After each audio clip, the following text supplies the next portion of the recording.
Hello, today's video we have the following content. Explosive. Sweet girl transforms into a valiant warrior? Zhai Yiying and Ruoxun's first team-up starts filming. Will this historical short drama break the sweet romance mold? Who would have thought that Zhai Yiying, always labeled a sweet girl, would suddenly draw her sword and don battle armor? The news of the official start of filming for the historical political drama Not Sacrificing the Skirt to Sacrifice the Beacon Fire instantly caused a stir in the short drama circle. Not because of the sweet romance, but because, this time, sweetness has been completely put away, replaced by killing, political intrigue, and the smoke of war. The first wave of impact came from the leaked photos of the filming. She changed her usual soft and cute hairstyle, with her hair neatly tied up, her eyebrows and eyes clean and sharp, standing there like a newly drawn sword. Without superfluous decorations, without deliberately acting cute, the simple ancient costume outline, yet the words female general are written in her bone structure. At that moment, many viewers realized, she is not only capable of playing sweet roles, she has just never been allowed to be ruthless. Standing beside her, Ruoxun was equally striking. He possessed both youthful energy and heroic spirit, his gentle yet resolute demeanor perfectly matching the character's description of a loyal and valiant deputy general. When the two appeared together, there was no deliberate attempt to create a romantic atmosphere, yet they exuded a palpable tension of fighting side by side. It wasn't the overtly romantic flirtation of typical sweet dramas, but rather the camaraderie and trust of someone you could confidently entrust with your responsibilities. This kind of chemistry is rare in the short drama market. Even more surprising was the overall direction of Not Sacrificing the Skirt, Sacrificing the Beacon Fire. It didn't opt for the safest, most easily viral formula, but instead blended rebirth, political intrigue, patriotism, and a dual strong character dynamic. The female lead wasn't someone to be protected, but a key figure wielding military power and burdened with blood feuds. The male lead wasn't a tool-like lover, but a deputy general with principles, judgment, and a spirit of sacrifice. This structure naturally rejects a romance-driven narrative. From the information released so far, this drama seems more like a narrative about choices. Is it to wield a knife for personal hatred, or to die for the greater good of the nation?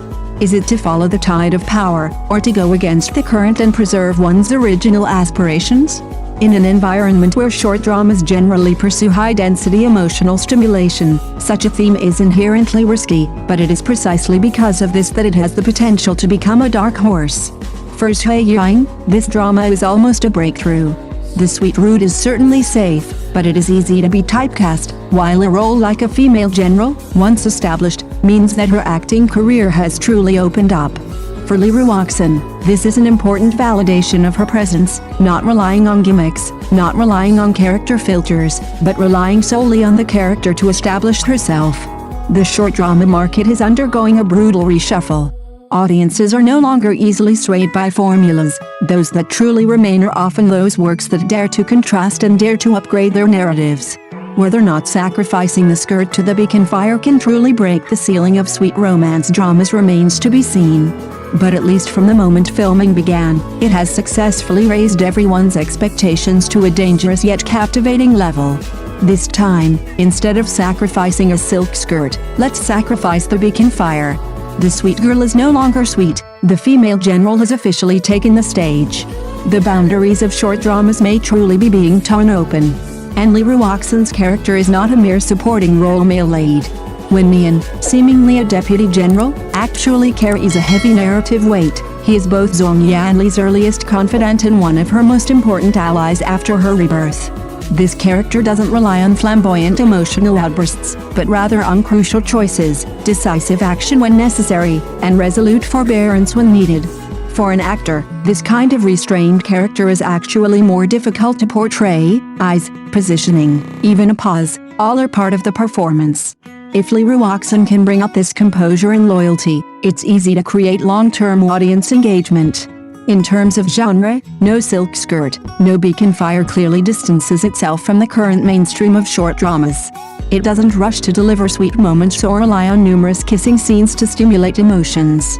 Instead, it embeds the exciting moments into the plot's progression, a plot twist, a power struggle, ally for death decision, all are high-energy climaxes.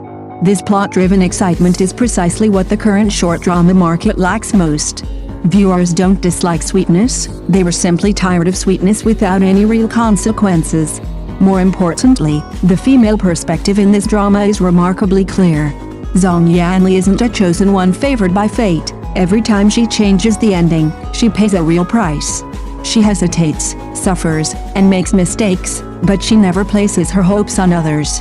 Once this kind of character is established, she easily becomes a memorable female lead in short dramas, rather than a forgettable stereotype. Within the broader industry context, Not Sacrificing the Skirt to the Beacon Fire has a clear ambition. It wants to prove that short dramas aren't just suitable for romance, they can also carry political intrigue, grand themes, and emotional tension. If this project succeeds, not only will Zhai Yiying and Ruoxun benefit, but the entire creative space for historical short dramas will be reopened.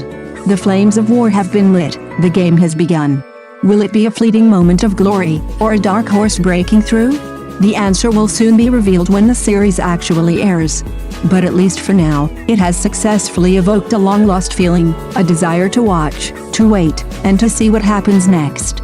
It is precisely for this reason that the emergence of Not Sacrificing the Skirt, Sacrificing the Flames seems particularly out of place, yet perfectly timed.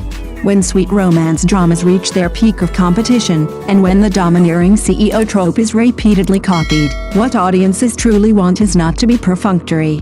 They are willing to pay for emotions, but only if those emotions are grounded in logic, cause and effect, and growth. This series builds its appeal on the interplay of characters' fates, rather than relying on filters and ambiguity, thus placing itself on a higher starting line. From an industry perspective, this is also an exploration of the boundaries of short drama creation. More weighty themes, more complex characters, and a more complete worldview mean that production costs and creative difficulties rise simultaneously, but if successful, the rewards will be magnified exponentially. Short dramas are no longer just pastoral entertainment, but a content format with the potential to develop into sustainable IPs. Poly Entertainment Technology and Tomato Marvel's choice of such a project at this time is clearly not just about making a quick buck, but rather laying the groundwork for the next stage of high-quality short dramas. Returning to the actors themselves, the pairing of Zhai Yiying and Ruoxun perfectly aligns with this transitional juncture. One actively breaks free from labels, while the other steadily expands their acting range. One creates memorable moments through contrast, while the other builds trust through attention to detail. If the plot holds up and the characters are well developed, they could very well become representative examples of this couple as surprisingly likable and entertaining in the eyes of viewers. The short drama market is never short of excitement, but it lacks memorable names and works. How far Not Sacrificing the Skirt to the Beacon Fire can go remains to be seen. However, it is certain that it has accurately captured the rhythm of the audience's evolving aesthetic tastes and shown the possibility of short dramas transitioning from fast-moving consumer goods to content-driven works. The battle is not yet over, the outcome is not yet decided. This game has only just begun, with Zhai Yiying's popularity already boosting the show. Its starting point is quite high. Her performance in The Other Side of the Sun this year was outstanding, with the series exceeding 70 million views on its first day, accumulating a considerable audience base. Adding to this the strong addition of Ruoxun, and the production team's experience in adapting IP into film and television, this drama might just become a dark horse in the year-end short drama market. Currently, filming has just begun, and the specific broadcast date hasn't been announced yet, but the available information is already generating considerable anticipation. After all, a good subject matter, suitable actors, and meticulous production make it hard to imagine it not being good. From sweet romance to political intrigue, the short drama market is slowly shedding its homogenization label. The start of filming for Not Sacrificing the Skirt to the Beacon Fire is not only a new attempt for Zhai Yiying and Ruoxun, but also shows us more possibilities for high-quality short dramas. Are you looking forward to this short drama about a reborn female general? Thank you for watching the video. If this is your first time watching a video, please subscribe to the channel, like and leave your comments to help us develop your channel.